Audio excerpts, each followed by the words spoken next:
When the power grid sighs its last breath and darkness swallows the land, the cold doesn't politely knock. It crawls under the door, spreads across the floor, and climbs into your bones like it owns the place. Fire won't always save you. Flames betray their location through smoke. Sparks devour oxygen. Wet wood laughs at your attempts to ignite it. And in a disaster, the one log you counted on might be the one someone else already stole. But you still have a heat source no one can loot. Yourself. A human body can run on bad food, worse luck, and sheer refusal to die. You're already generating heat every second. Your metabolism is converting nutrients into chemical energy that becomes motion, thought, and warmth. The problem isn't making heat. The problem is that the cold is exceptionally good at stealing it. Staying warm isn't a spiritual journey. It's a physics problem. Solve the physics and you live. 1. The science of heat loss. Ignore it and you die faster.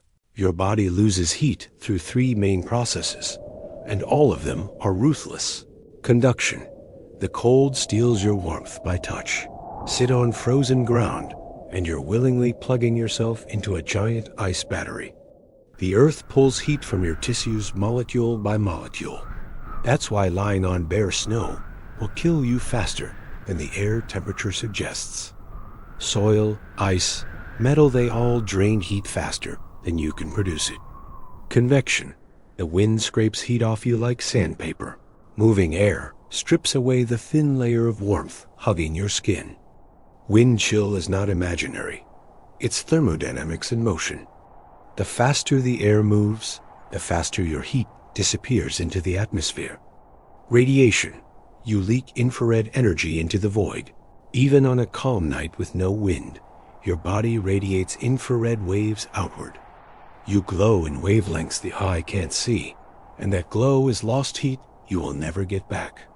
To survive, your job is simple. Block conduction, choke convection, and reflect radiation. You're not trying to blaze brighter. You're trying to stop the bleeding. 2. Wear your shelter. The walking sleeping bag technique. Forget fashion. In the cold, style is just a slow death in nice colors. Base layer. Keep dry or die trying. Moisture is your enemy. Water conducts heat roughly 25 times more efficiently than air. So when your skin is damp sweat, rain, melted snow, you might as well be volunteering for hypothermia.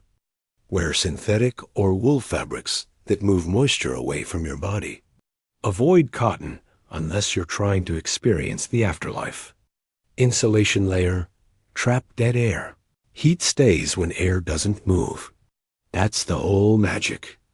Stuff your insulation layers with anything that creates still air pockets. Crumpled paper. Dry leaves. Foam padding. Straw. Synthetic stuffing. Bubble wrap. Shreds of an old sofa. If it traps air, it traps heat. Shell layer. Armor against the wind. You need something the wind can't bully. A trash bag with holes cut for your limbs works better than you'd think. A tarp, a poncho, even a space blanket reinforced with tape can stop convection cold. Extra trick.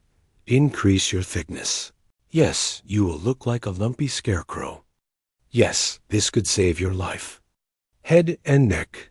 Protect the control center. Your brain is a delicate heat hog. Lose warmth from your scalp or neck, and your thinking becomes unreliable. Hypothermia often whispers lies. You're too warm now. Take your coat off. Never listen to the cold. Seal your head. Seal your neck. Keep your decision-making hardware functional. 3. The debris shelter. Nature's backup sleeping bag. If you have no tent or sleeping bag, you make one out of the land itself. Find a sturdy branch something, long and straight, and lean it against a rock or tree so one end is waist high. This becomes your ridge beam. Lay smaller branches along it like ribs forming a sloped tunnel. Now the crucial part. Bury it in forest debris. Pile leaves, needles, moss, grass, anything dry onto the frame until the structure disappears beneath a thick blanket. Think depth, not beauty. You want a layer at least 2 feet deep, thick enough that a raccoon couldn't claw through without commitment. Crawl inside. If it feels too roomy, you've built it wrong. A debris shelter should be tight enough that your body heat actually warms the interior. Cramped is good. Cramped is survival. Before lying down, cover the ground with another thick layer of debris. Never lie on bare earth. That's conduction's playground. A debris hut, when properly buried, can keep you alive in freezing temperatures without a single flame. 4. Reflective heat trap. The metallic cocoon, those shiny emergency blankets, they reflect up to 90% of radiant heat. But most people use them wrong. Wrong, wearing it like a cape. Right, sandwich it between insulation layers. Use it under you to block conduction from the ground. Tape it to a shelter's inner walls to reflect heat inward. Wrap it around containers to keep water warm. Use torn pieces to line boots or gloves. If you don't have a manufactured version, improvise. Car sunshade, aluminum foil, reflective packaging. This isn't magic. It's reflectivity. 5. The hot water radiator hack. Any heat source, even minimal, can warm water. And water has a high specific heat capacity. It holds warmth with impressive loyalty. If you find a heat source, heat water until it's hot, but not boiling. Pour it into a durable bottle. Wrap it in cloth to prevent burns. Press it against your core inside your clothing or bag. That bottle becomes a portable radiator. It will stay warm much longer than air. When it cools, drink it. Warm water hydrates you and reduces the metabolic cost of heating cold water in your stomach. If you can't heat water with fire, use your own body as the heat source. Tuck a bottle against your stomach or under your arm. Your core temperature warms it over time. Move it to your feet once it's warm. You're manually transporting heat from your core to extremities. Congratulations, you're now a biological heat pump. 6. Cardboard, the unsung hero of urban survival. Cardboard is cheap, ignored, and scientifically effective. It insulates because it traps air in its corrugated structure. It's essentially a poor man's foam board. Uses. Lay it under your sleeping area to stop conductive heat loss. Tape it over windows to kill drafts. Stack it against walls for insulation. Tear pieces to stuff inside jackets. Use it as a windbreak. Line a vehicle interior with it to create a microclimate. In a stranded vehicle, cardboard can make the difference between a miserable night and a fatal one. If you see cardboard blowing down a street during a freeze, that's not trash, that's infrastructure. 7. The survival huddle. Biology doesn't care about awkwardness. When multiple warm bodies occupy a closed space, they share thermal load. It's simple heat exchange. With another person, huddle. Face each other or curl back to back. 2 in one sleeping bag produce more warmth than 2 in separate ones. Your egos might be uncomfortable. Your circulatory systems will thank you. Alone, adopt a fetal position. Reducing your surface area slows heat loss. With a dog, that's a Y minus 39 degrees Celsius, HA minus 102 degrees Fahrenheit heating unit with fur. Use your dog's warmth and let it use yours.